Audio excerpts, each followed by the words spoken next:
Hier, apparemment, dans le développement du sujet, il y a eu peut-être une ou deux personnes qui pensaient que j'allais développer le côté créationniste aussi bien que évolutionniste.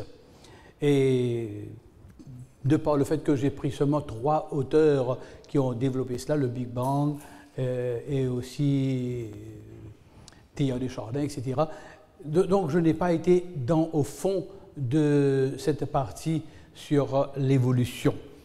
Et je n'ai pas pensé le faire, le développer, puisque l'évolution est déjà un sujet en lui-même.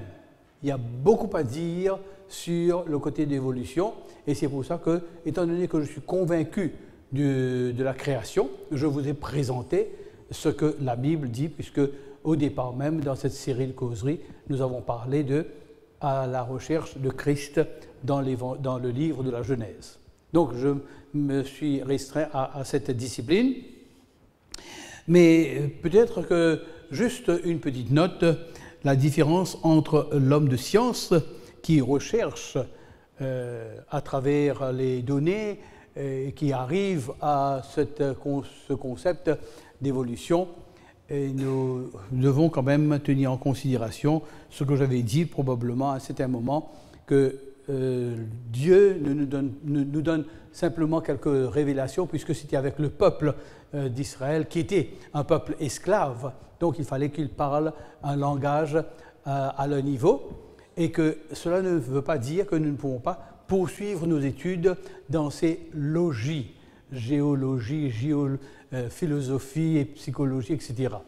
Mais nous avons dit aussi que dans la mesure où nous étudions toutes ces connaissances et que ça nous ramène à Dieu, nous sommes sur le terrain solide.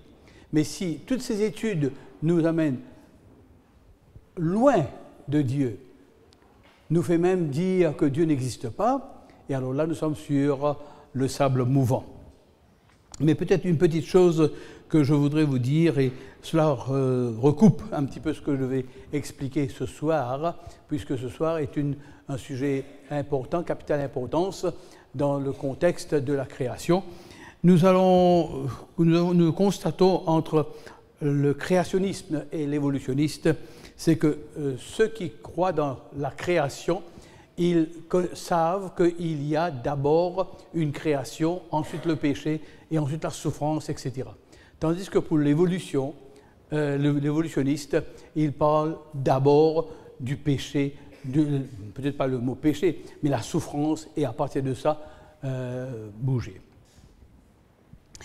Et deuxièmement, c'est que si par exemple on parle de péché et de mort avant que la création, nous rendons Dieu responsable de cet état de choses. Et alors que ce que nous avons vu hier, Dieu n'est pas responsable du péché, mais Dieu nous fait valoir son droit de création.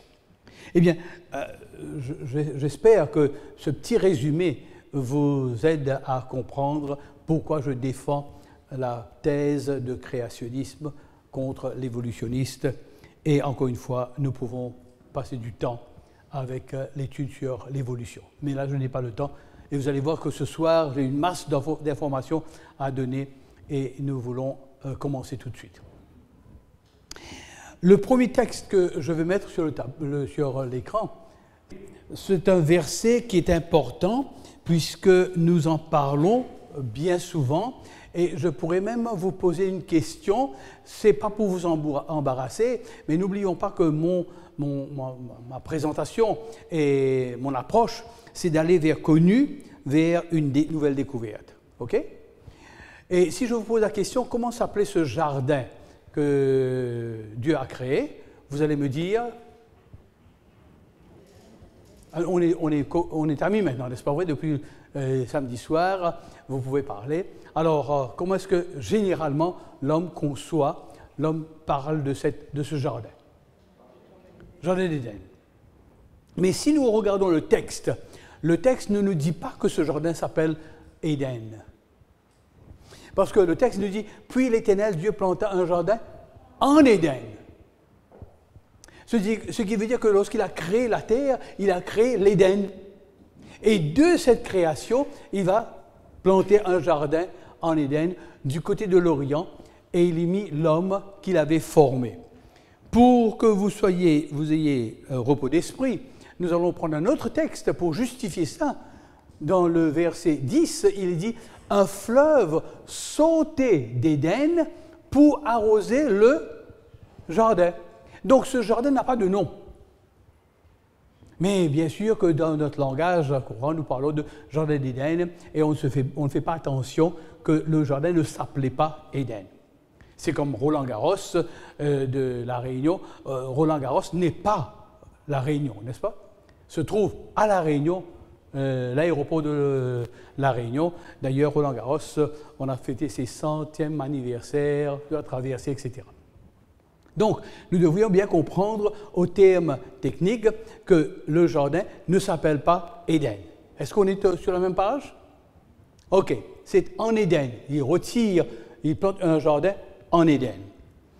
Maintenant, nous allons voir un autre verset, et ce sera une concentration sur ce verset ce soir. Et je voudrais vous demander de porter bien attention. L'Éternel Dieu fit pousser du sol des arbres de toute espèce. Et quand nous parlons de cela, nous disons, mais nous avons vu ça déjà dans le chapitre 1er, n'est-ce pas? Or, dans la Bible, dans la Genèse, il y a 2 chapitres, un qui parle de la création et l'autre qui va parler encore de la création, mais avec une extension. Un peu plus de renseignements sur ce que nous avons dans le chapitre 1er. Et c'est pour ça que nous avons ce chapitre ici, dans ce chapitre 2, nous avons ce verset, des arbres de toute espèce, agréables à voir et bons à manger, et l'arbre de la vie au milieu du jardin, et l'arbre de la connaissance du bien et du mal. Donc, le texte se focalise sur 2 arbres, mais il y a plusieurs arbres. Donc, dans ce jardin, il y avait plusieurs arbres fruitiers, mais le Seigneur est en train d'attirer notre attention sur 2 arbres. Un qui est l'arbre de vie et l'autre l'arbre de la connaissance du bien et du mal.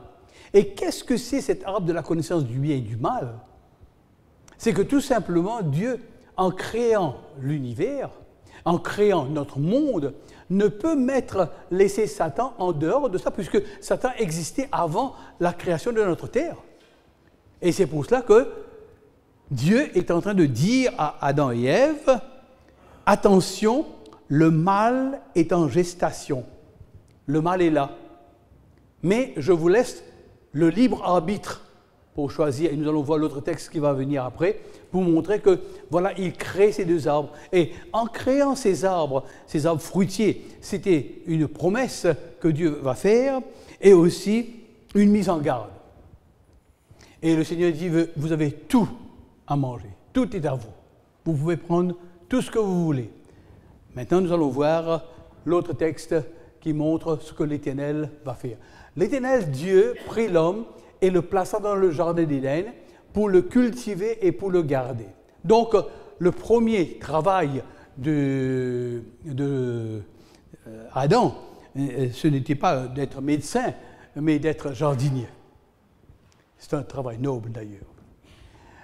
L'Éternel Dieu donna cet ordre à l'homme, tu pourras manger de tous les arbres du jardin, mais tu ne mangeras pas de l'arbre de la connaissance du bien et du mal, car le jour où tu en mangeras, tu mourras.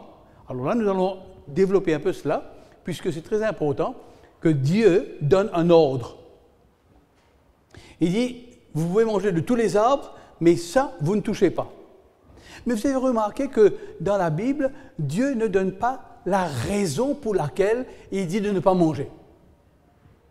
Parce que généralement, nous avons des enfants, nous tous nous avons des enfants, et généralement, quand on dit à quelque chose à notre enfant, il nous demande pourquoi, n'est-ce pas vrai? J'ai eu mon petit-fils chez nous pendant le mois de juillet, mais constamment, il y a des « Grand-pa, pourquoi? Grand-pa, pourquoi ?» J'explique et il me pose encore l'autre question « Pourquoi et pourquoi ?» Mais tandis qu'ici, Adam et Ève ne posent pas la question « Pourquoi ?» Et pour quelle raison la question n'est pas posée? Et pour quelle raison Dieu n'explique pas la raison? Je n'ai simplement qu'une image à vous présenter ce soir pour faire comprendre la raison pour laquelle Dieu ne prend pas l'initiative pour dire pourquoi il ne faut pas le faire. Tout simplement, ne le faites pas. Si ce soir, À l'heure actuelle, vous avez le camion sapeur-pompier qui arrive, qui arrive devant la porte de l'église et qui entre, les sapeurs-pompiers entrent et disent « Dégagez les lieux ». Est-ce que vous allez dire « Monsieur, mais pourquoi est-ce qu'on doit partir ?» Vous allez faire ça? Vous n'avez pas le temps. Pourquoi vous allez exécuter l'ordre de ces sapeurs-pompiers? Parce qu'il y a un danger. Vous ne connaissez pas le danger, mais vous le respectez par rapport à son titre, par rapport à son travail, par rapport à son uniforme. Il se fait respecter par rapport à cela. Donc, il y a une autorité qui vient et il n'a pas besoin de vous donner des instructions. Pourquoi? Et c'est ainsi que je peux rallier cela avec ce qui se passe dans la Bible. Dieu n'a pas besoin de donner l'ordre. Pourquoi? Dieu n'a pas besoin de donner une explication. Pourquoi? Parce que de par le fait même qu'il donne cet ordre, il se pose en autorité. Et il y a bien des choses que nous ne posons pas de questions à l'autorité. Nous respectons. Si par exemple il y a les policiers sur la route, vous êtes sur le littoral et vous voulez aller en direction de Saint-Denis et que la police fait une déviation, vous n'allez pas vous arrêter pour dire « mais pourquoi est-ce que tu nous fais ça ?» On respecte l'autorité. Et donc dans cette déclaration de Jésus, il y a aussi cette autorité. Il n'a même pas besoin d'expliquer pourquoi. Et c'est à l'homme de respecter l'ordre de Dieu. Au chapitre 3, maintenant, nous arrivons à un chapitre important. Nous avons vu le chapitre 1er, en gros, la création. Nous avons le chapitre 2, une extension de renseignements sur le chapitre 1er. Maintenant, nous allons arriver avec le chapitre 3, qui est une importance capitale. Le serpent était le plus rusé de tous les animaux des champs que l'Éternel Dieu avait fait. Il dit à la femme, « Dieu a-t-il réellement dit, vous ne mangerez pas de tous les arbres du jardin ?» La femme répondit au serpent, « Nous mangeons du fruit des arbres du jardin, mais quant au fruit de l'arbre qui est au milieu du jardin, Dieu a dit, vous ne mangerez point et vous n'y toucherez point de peur que vous ne mouriez. » Est-ce que c'est exact ce que Ève dit?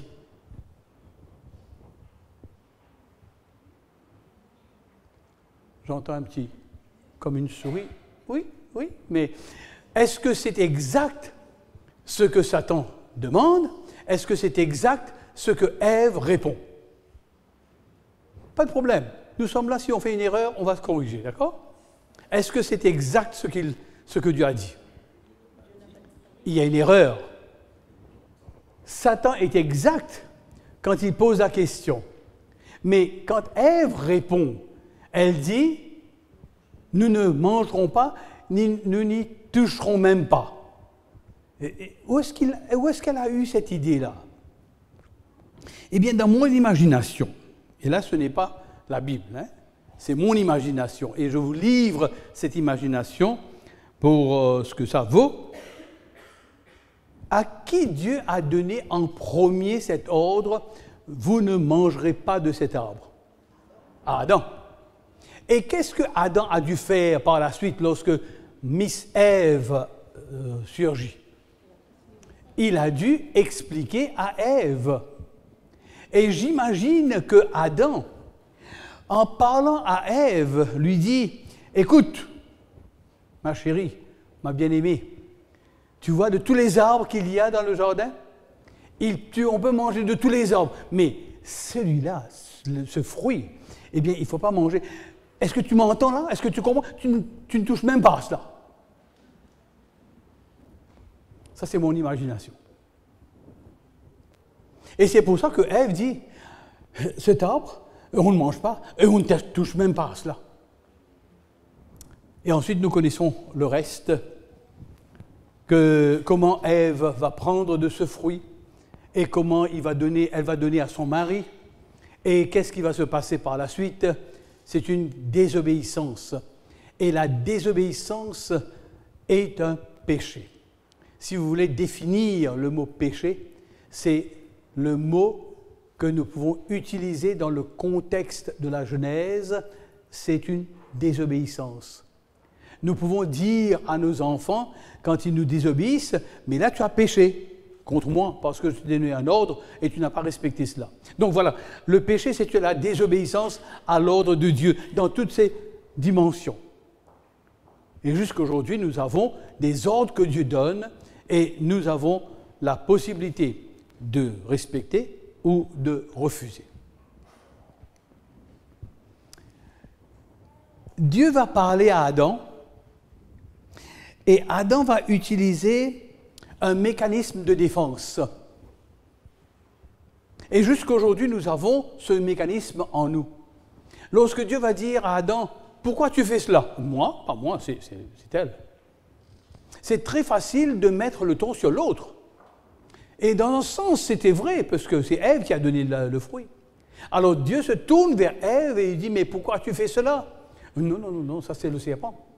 En somme, qu'est-ce que Ève a voulu dire? Qui c'est en somme qui m'a tenté?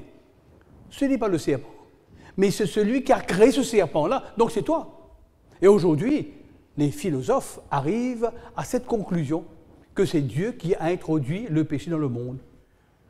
Mais nous comprenons très bien qu'il y a une situation d'intelligence qui dévie la réalité parce que Dieu n'a jamais introduit le péché dans le monde. C'est bien l'ennemi, parce que, et demain soir, nous allons voir cela un peu de plus près, comment l'ennemi Satan avait déjà développé cet esprit de désobéissance. Ensuite, après que Dieu a discuté avec l'homme, avec la femme, il va parler à qui? Il va y avoir ce qu'on appelle dans la Bible, et ce sera la première fois qu'on va voir cela, la prophétie. Une prophétie, c'est quelque chose qui est dit à un certain moment et qui trouve son accomplissement après, dans l'avenir. C'est ce qu'on appelle la définition du mot prophétie. Et dans la Bible, il y a plusieurs prophéties. Il y a des centaines de prophéties. Même Jésus a utilisé une prophétie. Par exemple, dans Matthieu chapitre 24, il nous donne ce qu'on appelle des signes de temps. Il y a des choses qui ne sont pas passées en son temps, mais que nous retrouvons au fur et à mesure qui se dévoilent devant nous. Et là, le Seigneur va faire une première prophétie, et nous allons voir cette première prophétie. L'Éternel Dieu fit à Adam et à sa femme des habits de peau, et il les a revêtis. Dans le chapitre 3, verset 16, il va faire la première prophétie. Il va dire que, voici, je vais mettre inimitié, je vais mettre une séparation entre toi et la femme, entre ta postérité et sa postérité. À qui est-ce que Dieu a fait cette prophétie?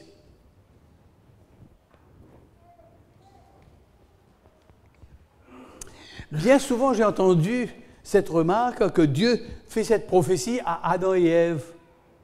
Non, parce qu'il dit « je mettrai inimitié entre toi et la femme ». Donc, ce qui fait qu'il n'est pas en train de s'adresser à la femme, il s'adresse au serpent.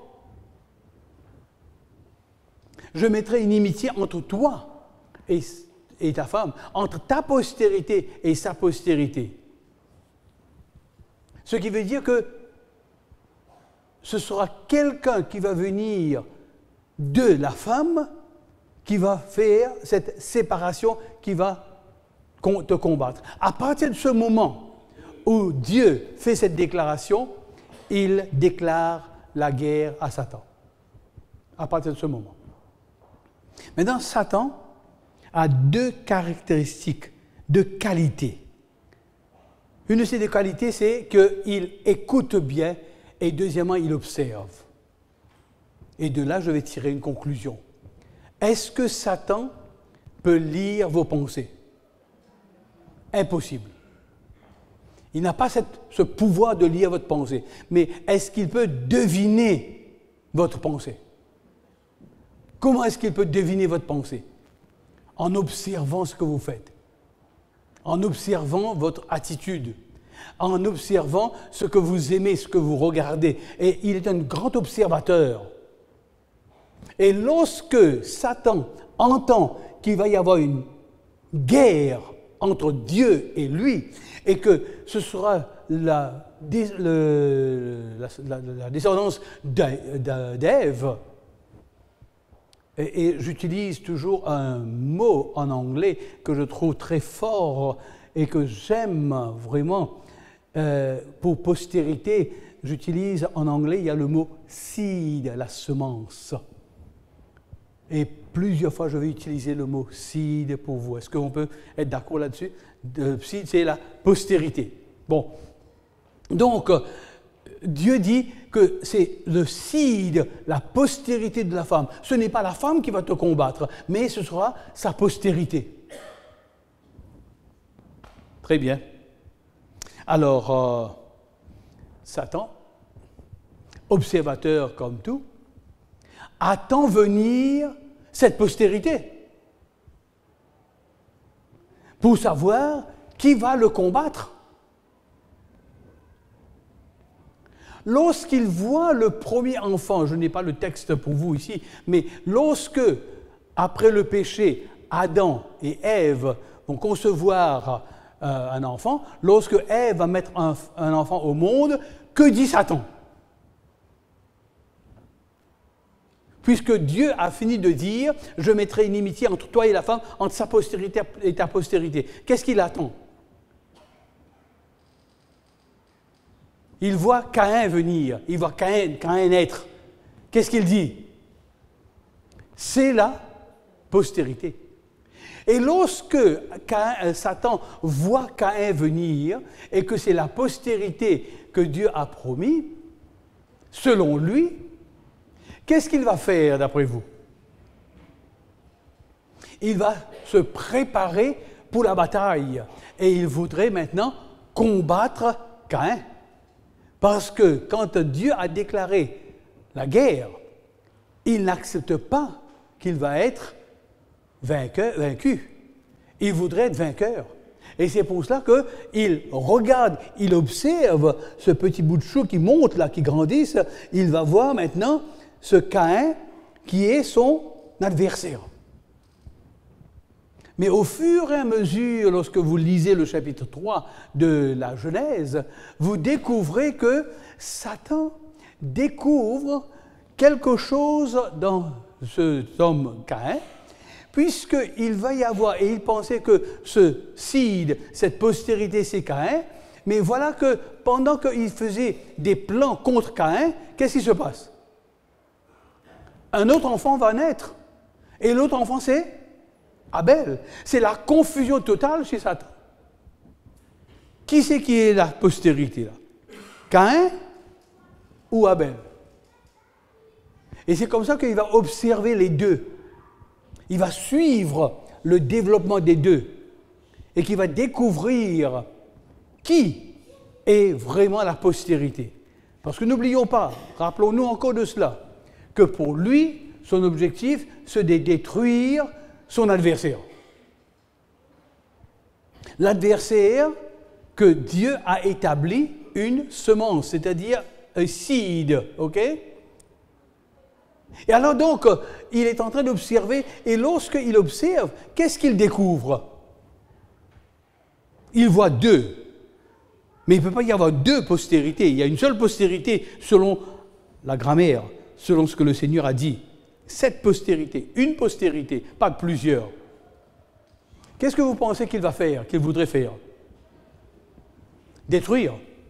Et maintenant, il ne peut pas détruire les deux. Il faudrait qu'il choisisse sa cible.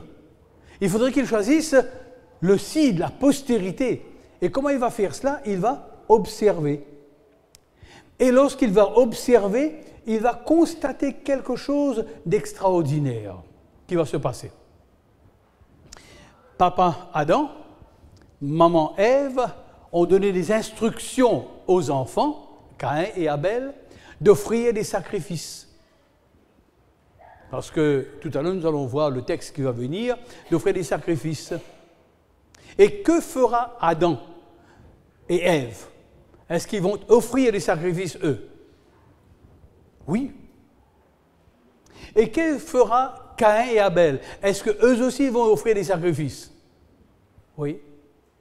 Mais Satan observe que le sacrifice de Caïn est différent des sacrifices d'Abel. D'ailleurs, on n'appelle pas ce que Caïn a offert sacrifice, on va appeler une offrande. Ce qui fait qu'il va désobéir. Caïn va désobéir à l'ordre de son père. Au lieu d'un animal, il va offrir les meilleurs fruits de son jardin.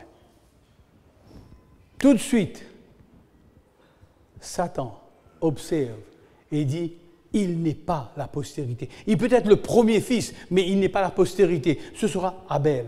Parce que Abel offre le sacrifice selon l'ordre de Dieu. Et c'est comme cela que Satan va utiliser Caïn. Et il va attirer Caïn dans son camp. En Australie, nous avons un terme bien à nous. Et ce terme, c'est mate. Mate, c'est copain. Et alors, on utilise souvent quand on rencontre quelqu'un, « Hey, mate ». Et Caïn devient le mate de Satan. Il devient l'ami de Satan. Et c'est pour cela que Caïn, dans sa démarche, va avoir une figure, un visage de haine. Et Dieu va parler à Caïn. Et Dieu va lui dire, mais pourquoi est-ce que ton visage est abattu? Et Dieu n'attend pas que Caïn lui donne une réponse. Dieu prend le dessus et continue la démarche en lui disant, mais pourquoi est-ce que ton visage est abattu? Remarque que si tu fais le bien, eh bien ce sera approuvé. Mais si tu fais le mal, ce ne sera pas approuvé. Et laisse-moi te dire que le mal est couché à ta porte. Et il frappe à ta porte constamment. Mais toi, domine sur le mal. Eh bien, je suppose que depuis ce moment, depuis que Dieu a dit cela à Caïn, ça résonne aussi pour chacun d'entre nous. C'est la même chose pour chacun d'entre nous. Le mal est à notre porte. Mais nous devrions dominer sur le mal. Nous devrions avoir le dessus sur le mal. Hier, je vous parlais de Facebook, n'est-ce pas vrai? Et je ne sais pas si en France ou bien dans les pays français, vous avez le même problème que en Australie. Chez nous, lorsque vous ouvrez Facebook, à côté, dans la marge, il y a quelques photos. Des jolies femmes habillées en bikini. Et j'en passe de commentaires parce que vous avez déjà le topo et le profil. Et en dessous, ils disent « Nous recherchons des hommes matures, au-delà de 40 ans. » Et vous savez pourquoi? Et il y a des annonces faites. Écoutez, est-ce que vous ne voulez pas venir nous parler? Et c'est gratuit. Et vous savez combien de fois j'ai la tendance d'avoir ma souris et d'envoyer sur une de ces photos pour cliquer? Et je travaille beaucoup le soir, parce que des fois je n'ai pas sommeil, et donc je me réveille, je vais dans mon bureau et je travaille. Et là, tout est noir, il n'y a que moi seul. Mon épouse est au lit et la porte est bien fermée. Et vous savez combien de fois que j'ai cette tendance? Cliquez. Ce texte me rappelle à l'ordre. Le mal est devant ta porte. Eh bien, tu dois avoir le dessus sur le mal. Aujourd'hui, dans le monde, il y a tant de possibilités que nous avons, tant de choses où l'ennemi met sur notre chemin pour une tendance vers le mal.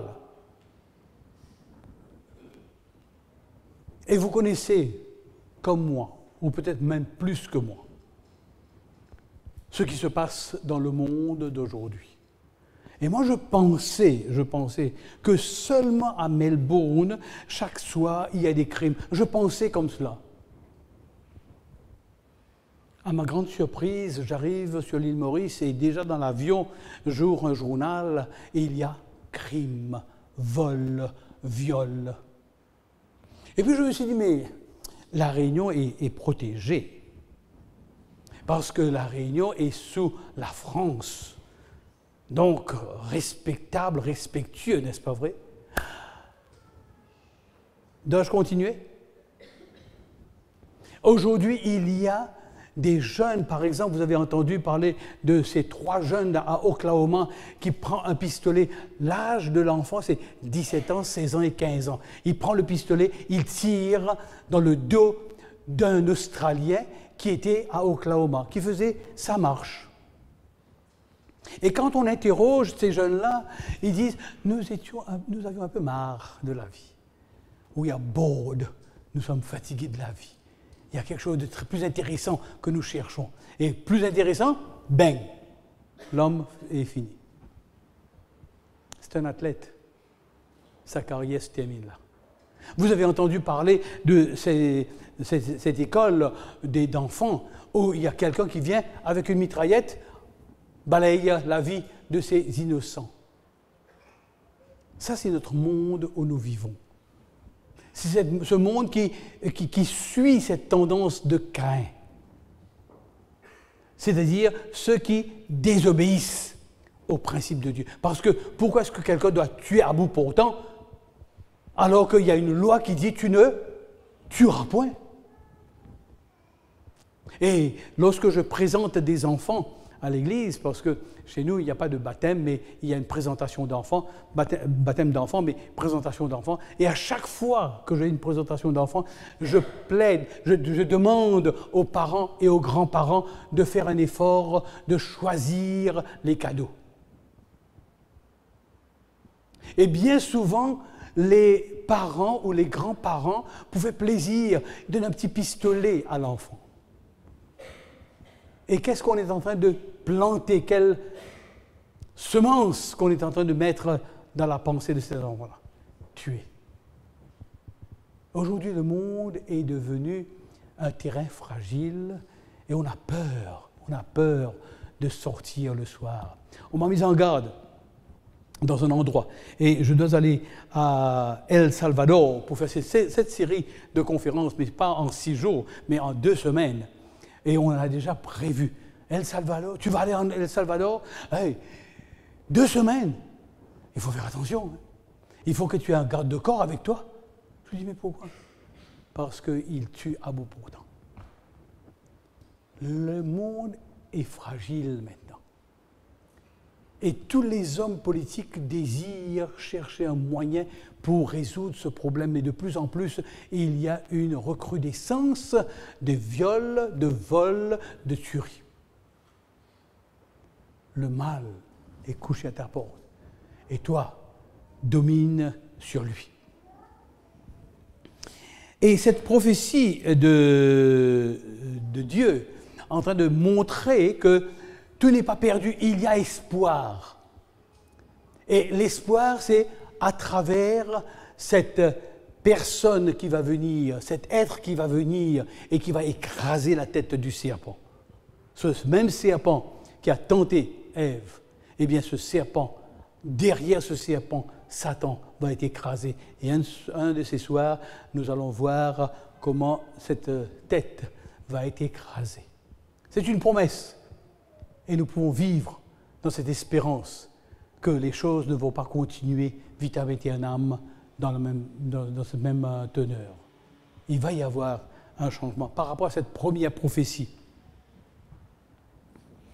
Et cette première prophétie termine avec une rédemption. Je pense que le mot rédemption est compris. Un sauveur va venir. Et c'est comme ça que nous retrouvons dans cette prophétie l'arrivée de Jésus. Il commence à nous donner un aperçu de ce qui va venir. Le Sauveur va venir. Et pour nous maintenant, vivons dans notre siècle d'aujourd'hui, nous savons que Christ est venu et Christ a réalisé cette prophétie.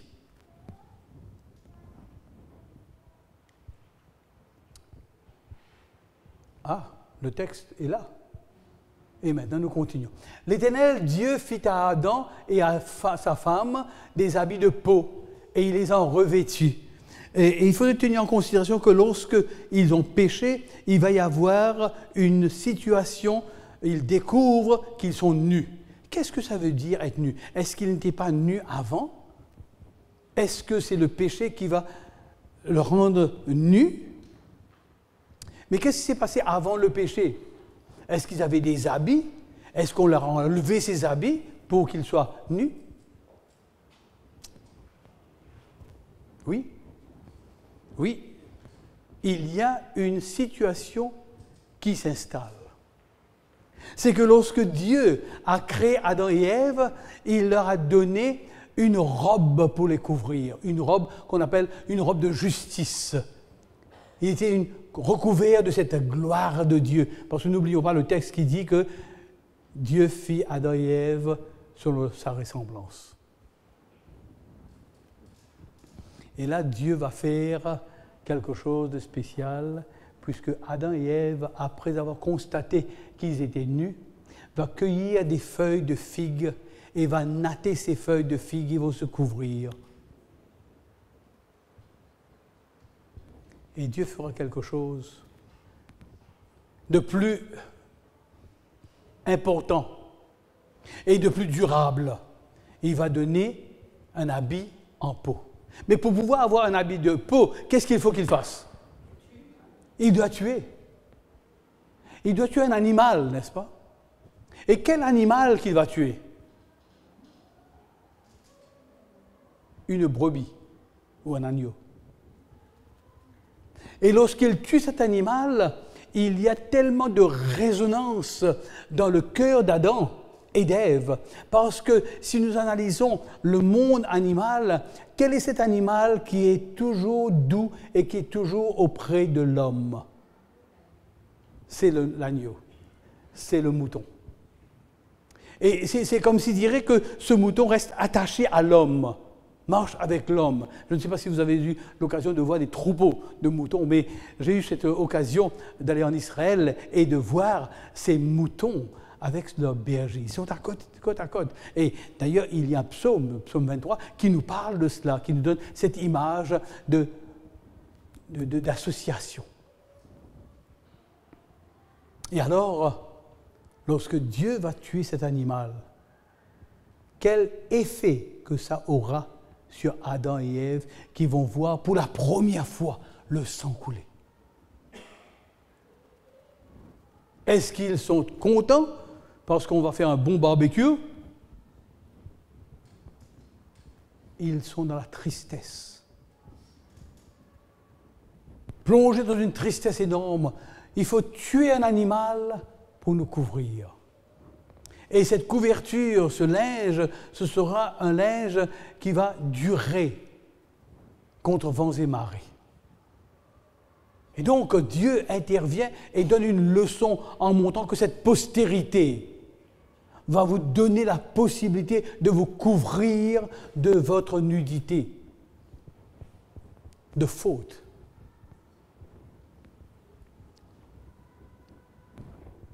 Au chapitre 3, verset 22.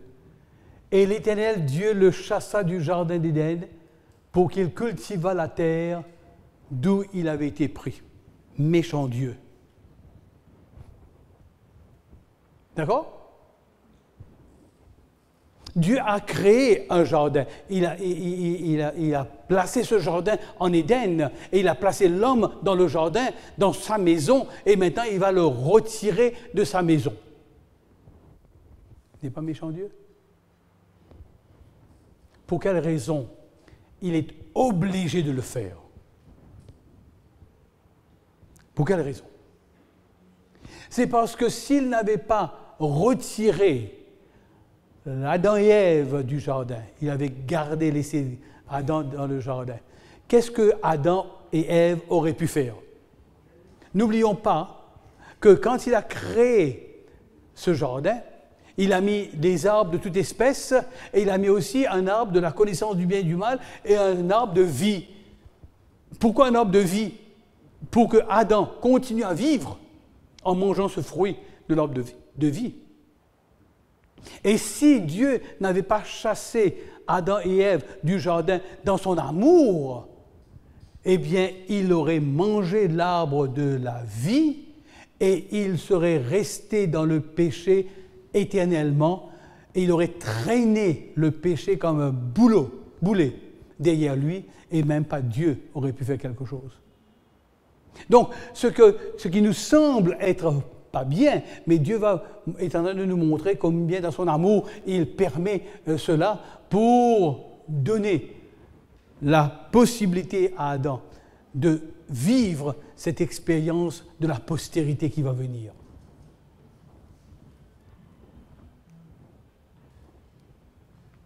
Voici l'explication maintenant.